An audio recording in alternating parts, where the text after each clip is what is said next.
Bem, na aula passada a gente falou sobre a competência 1. Hoje nós vamos conversar um pouquinho sobre a competência 2, dando continuidade nessa semana ainda sobre a necessidade do Enem, o que o Enem cobra, para que nós sejamos uma redação nota 1000. Não esqueça de se inscrever no nosso canal e ativar notificações para as próximas aulas vocês serem avisados, tá bom? Vamos lá. O que preza a competência 2? Competência 2 avalia a capacidade do candidato em compreender a proposta de redação e desenvolver o tema com argumentos relevantes, utilizando um repertório sociocultural adequado e respeitando a estrutura do texto dissertativo argumentativo em prosa. Meu Deus, bem aqui, nessa competência 2, que reza toda a cartilha da redação do Enem. Por que eu digo assim, que é a competência 2 que reza toda a cartilha? A gente viu na aula passada que a competência 1 falava o quê? Da necessidade de escrever corretamente, obedecer à gramática, obedecer à ortografia, pontuação, a acentuação. Mas é bem aqui que a gente constrói a figura do que realmente é o texto dissertativo argumentativo. E fora essa estrutura de texto, digamos assim, é a competência que cobra você saber extrair a tua tese. O que ele fala aqui, capacidade do candidato em compreender a proposta de redação. Ainda, desenvolver o tema com argumentos relevantes, utilizando o repertório sociocultural. Ou seja, ele te diz tudo o que ele quer, todo o diferencial que é a prova do Enem. O uso do repertório, o uso dos argumentos, a estrutura em prosa. Então, assim, a competência 2, ela desenha o nosso texto. Tanto que a competência 3, 4 e 5 vão ser desdobramentos da competência 2. Ou seja, se a gente consegue fazer perfeitamente os 200 pontos nessa competência 2, com certeza mais 600 pontos ganhos nas outras. Porque a gente consegue fazer competência 3, 4 e 5 perfeitamente. Mas vamos lá, o que eu estou falando para vocês? Olha, o que diz a competência 2, É compreender a proposta, Compreensão da proposta. E aí ele diz, o candidato deve entender o tema proposto e o recorte específico do assunto. Falando aqui para vocês que é exatamente essa competência 2 que define toda a nossa estrutura. Vamos vir aqui para as orientações, as instruções de prova, lá no Enem, na 2024, por exemplo, mas em todos os outros, mas vamos falar aqui primeiro desse primeiro discurso aqui, das leis necessárias, onde diz instruções para a redação. Aí ele coloca que o rascunho da redação deve ser feito no espaço proposto, que o texto definitivo deve ser escrito na folha de resposta, a redação ela deve seguir um padrão de 30 linhas, tudo bem. Aí chega no item 4, o item 4 tem 4 itens, que é exatamente o que vai falar do texto, que ele diz assim, receberá nota 0 em qualquer das situações expressa a seguir a redação que 1. Não fizer aí as 7 linhas escritas, sendo como definido, o lado é insuficiente. Ótimo. 2. Fugir ao tema ou não atender ao tipo dissertativo, do texto dissertativo argumentativo. Ou seja, o que ele diz aqui? Que você receberá nota 0. Se você não conseguir perceber qual que é o tema proposto e não obedecer às propostas, à estrutura de um texto dissertativo argumentativo. Ainda, apresenta um texto deliberadamente desconexo do tema proposto. Então vejam assim, que as orientações, as instruções da prova, elas coincidem aqui com as orientações da competência 2, que é o que eu falei para vocês, ela só vai acentuar nas próximas competências. Então assim, se eu conseguir adentrar aqui, fazer corretamente essa competência 2, as outras serão ganhas. E aí ele diz assim, na proposta de 2024. A partir da leitura dos textos motivadores e com base nos conhecimentos construídos ao longo de sua formação, redija texto dissertativo argumentativo em modalidade escrita formal da língua portuguesa, competência 1, sobre o tema Desafios para a valorização da herança africana no Brasil, apresentando proposta de intervenção, que já estou falando da competência 5, que respeite os direitos humanos. Selecione, organize e relacione de forma coerente e coesa argumentos e fatos para a defesa do seu ponto de vista. Competência 2 e 3. Bem, então assim, a competência 2, ela orienta toda a minha estrutura. E eu quero chamar a atenção aqui para a proposta de redação alguns pontos interessantes. Ele diz assim, ó, a partir da leitura dos textos motivadores. Lá no nosso curso, nós falamos o quê? A proposta de redação é o nosso tema, mas os textos motivadores, ele vai dar o recorte desse tema, que é o que a gente vai chamar de tese, a defesa do nosso ponto de vista, é a estrutura do que realmente nós iremos falar.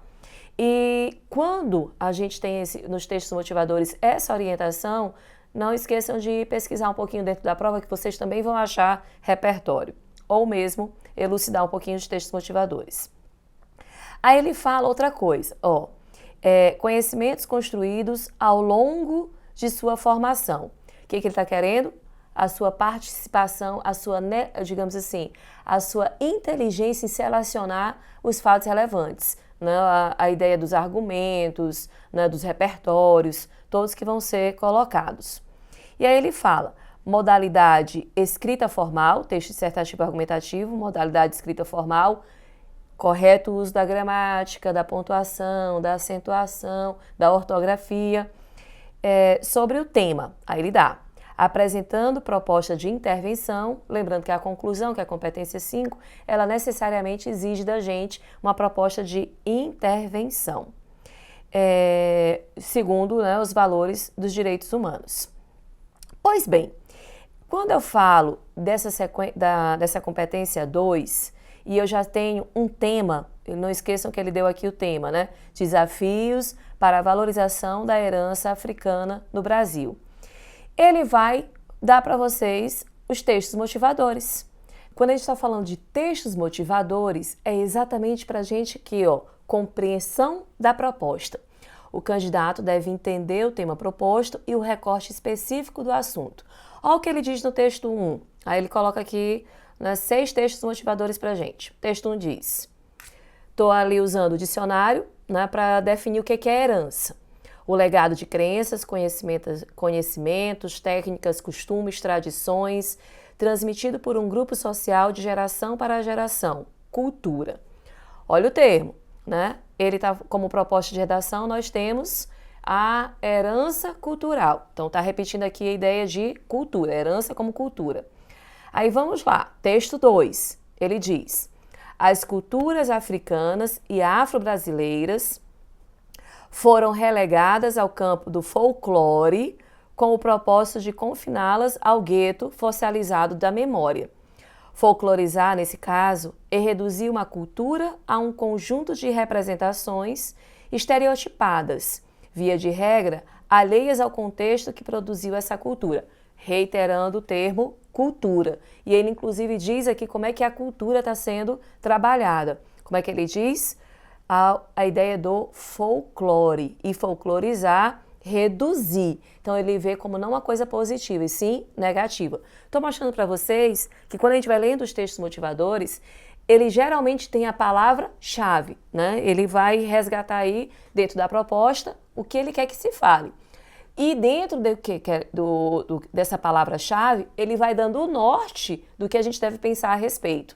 Olha, eu já sei que o conceito de cultura para ele aqui, trazido no primeiro contexto, no primeiro texto, nos revela o conceito de herança, né? Associado ao conceito de herança. No segundo momento, no segundo texto, ele já coloca que essa herança, ela é cultura, mas não é positiva, né? Essa herança não é positiva. Aí vamos para o texto motivador 3. Diz assim, é de um provérbio, né? Provérbio africano que diz, no capítulo 8, quando não souberes para onde ir, olha para trás e saiba pelo menos de onde vens. E é que ele mostra, né, a ideia de puxando um fardo muito grande, né, de puxando muito peso, puxando inclusive objetos de, digamos assim, de castigos. Então, vejam que não é, sempre está a ideia aqui da cultura, né, da herança, né, nem necessariamente a cultura e sim a herança, não sendo como algo positivo. A gente já está falando aqui de uma linguagem verbal associada a uma linguagem não verbal, que inclusive é uma tendência do Enem, usar-se, valer-se muito da linguagem não verbal. E aí, a gente pode até dizer o seguinte, a ideia de só puxar? Não. Vejam que o fato de eu ter as cordas é como se ele tivesse amarrado, né? O emaranhado, o meu contexto. Eu não posso abandonar a minha origem. Né? Quando eu falo da minha origem, é da minha história, renegar a minha ideia de cultura. Então, assim, é que a gente faça dessas cordas realmente as amarras. E aí ele usa aqui como algo que é peso, né? Como se fosse negativo. Mas ele diz, quando não souberes para onde ir, olha para trás e saiba pelo menos de onde vens. Vamos para o texto 4. Aí ele diz aqui no texto 4. História afro-brasileira nas escolas. Professoras comentam avanços e dificuldades. Olha aqui outro termo, geralmente associado ao negativo. As aulas sobre escravidão eram motivo de vergonha para uma professora, quando ela estudava em uma escola municipal na zona sul de São Paulo. Era o meu pior momento na escola, lembra a ex-aluna. Naquela época, a história da população negra no Brasil era reduzida ao horror do período escravocrata. Não se falava na escola sobre temas como a história e a cultura afro-brasileira, muito menos sobre as grandes personalidades negras do país, como Luiz Gama e Carolina Maria de Jesus. Inclusive, né, a gente pode até pensar que a ideia da história africana, da literatura mesmo, que inclusive é algo que a gente vai ver aqui à frente, a literatura ela é um repertório muito bem-vindo na construção dos nossos textos, mas nós sempre estudamos lá dentro do ensino médio, né, desde a compreensão do ensino fundamental, mais o ensino médio, que eu estudo a literatura europeia. Para falar a verdade, a gente trabalha uma literatura ocidental trazida pela Grécia Antiga, né, e a literatura europeia. Por quê? Como reflexo aí da nossa colonização. E esquece que a nossa colonização também tem a ver com a construção da identidade afro, né, africana, para ser mais específico. E a gente tem uma lacuna enorme do estudo dessa literatura africana, como sendo uma identidade também brasileira. Mas sigamos. A pedagoga, que é negra, tem orgulho de oferecer uma experiência diferente da que viveu em sala de aula para seus alunos. Agora, os livros infantis, levados para as turmas, têm protagonistas pretos. Temas como a beleza do cabelo crespo e o combate ao racismo fazem parte do dia a dia da escola. Então vejam que no texto 4, no texto motivador 4, ele fala de cultura, mas ele fala de uma herança negativa e que agora é que vem sendo, né, transmutado, está sendo mudado. Tanto que como ela aprendeu é diferente de como ela percebe hoje. Texto 5, ele diz assim, Estação Primeira de Mangueira, né, foi um samba enredo de 2019. Brasil, meu nego, deixa eu te contar a história que a história não conta. O avesso no mesmo lugar, na luta que a gente se encontra. Brasil, meu nego, a mangueira chegou. Com versos que o livro apagou, desde 1500, tem mais invasão do que descobrimento. Tem sangue, retino pisado. Atrás do herói emoldurado, mulheres, tamoios, mulatos. Eu quero um país que não está no retrato. Brasil, o teu nome é Dandara e a tua cara é de Cariri. Não veio do céu, nem das mãos de Isabel. A liberdade é um dragão no mar de Aracati. Salve os caboclos de julho, quem foi de aço nos anos de chumbo, Brasil chegou a vez de ouvir as Marias, Marins, Marielles, Maies. Ele faz uma referência muito clara aqui à ideia da nossa composição africana, como nossa identidade, tanto que ele fala Mar de Aracati, ali a região da Bahia, Caboclos de Julho, né, remetendo aí a Zumbi, que foi o maior, digamos, o maior quilombola, né, aquela coisa assim, o maior quilombo, a representação de quilombo. não veio das mãos de Isabel. Então, assim, não é da coroa que a gente ganha a liberdade, sim, do nosso sangue, do sangue retino pisado. Então, assim, aqui ele já se usa, né, da linguagem poética para falar um pouquinho desse, digamos assim, desse monumento de que nós não temos uma herança positiva. E vejo assim, sempre a ideia de que, reiteradamente, é para a gente levar para esse cunho de que a colonização e mesmo, digamos assim, a evolução social, ela não viu com bons olhos, né, a agregação afro-brasileira, né? Ela sempre viu de uma forma distanciada. E aqui tem um outro, né, só mesmo a leitura do grafite de Zumbi, né, dos Palmares, uma linguagem magética aqui dentro da nossa linguagem não verbal. Alunos da escola municipal conhecem pontos do Rio que retratam relação com a África, né? Então, assim, vejam que, e se a gente for atrás do grafite, o grafite, ele é, digamos assim, ele é uma arte contemporânea que ganha respaldo nos últimos anos, né, na última década, para ser mais específico. Por quê? Porque era visto como uma arte marginalizada, né, de marginais. E quem são os marginais?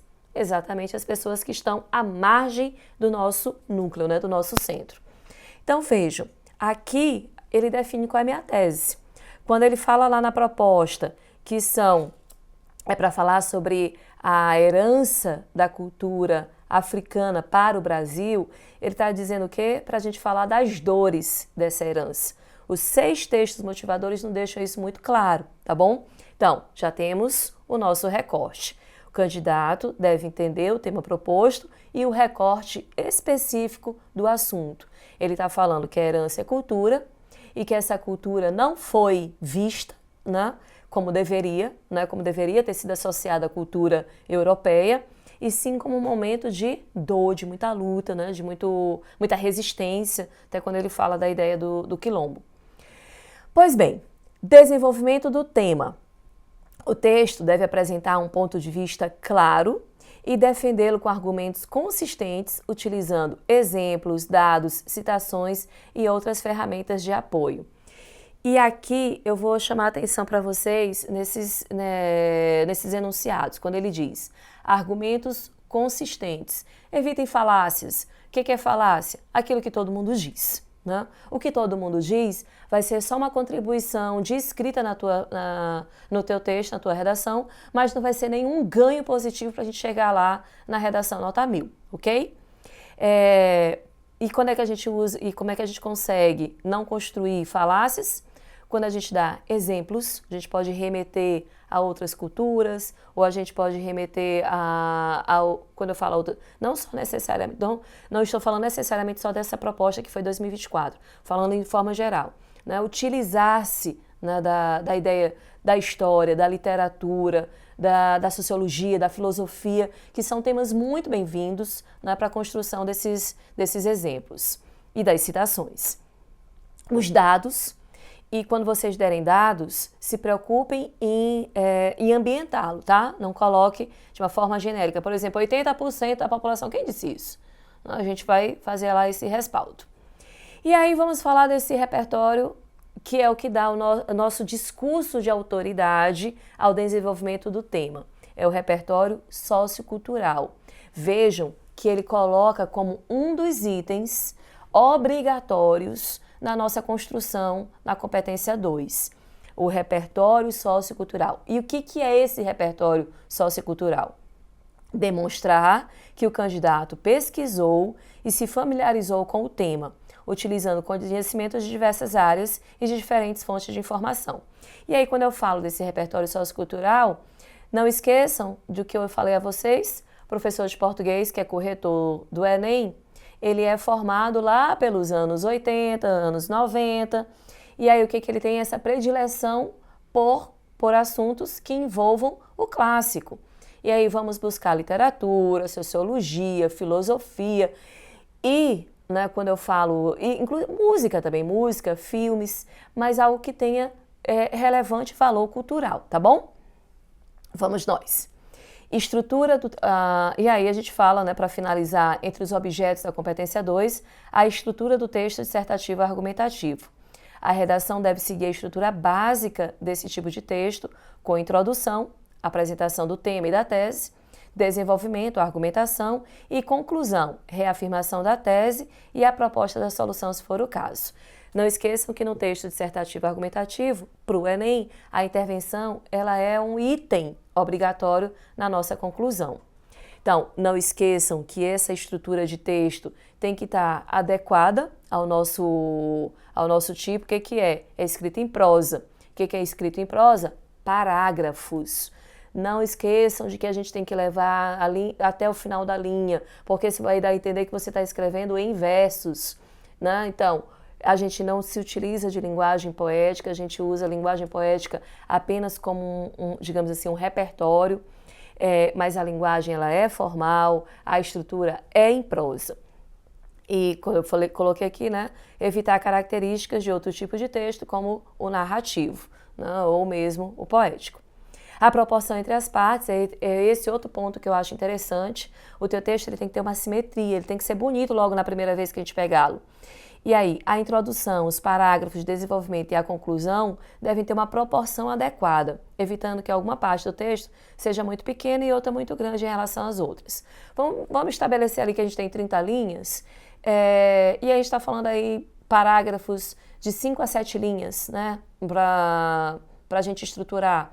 Uma introdução muito parecida ali com o tamanho da conclusão, 7 linhas de introdução, 7 linhas de conclusão, só para a gente dar uma simetria, entenderam? Não estou dizendo que tem que ser, mas para a gente manter ali visualmente um texto bonito. E a gente evita fuga ao tema, falta de argumentos relevantes, uso de repertório sociocultural inadequado ou produtivo. Lembre-se que as informações elas devem estar coerentes entre si. Não adianta eu ter um texto maravilhoso, coeso, bem estruturado, se ele não for coerente. Né? Uma informação tem que casar com a outra. Descumprimento da estrutura do texto dissertativo argumentativo, já vimos, né? Introdução, desenvolvimento, conclusão, estrutura em prosa, uso da linguagem formal. E passo textos desproporcionais. Como eu falei há pouco, vamos tentar usar um padrãozinho, né? Uma quantidade de linhas ali adequado entre os parágrafos para visualmente a gente ter um texto bem simétrico, ok? Então, próxima semana a gente fala um pouquinho mais, né, sobre as competências do Enem e não esqueça de se inscrever no canal e ativar as nossas notificações. Até a próxima!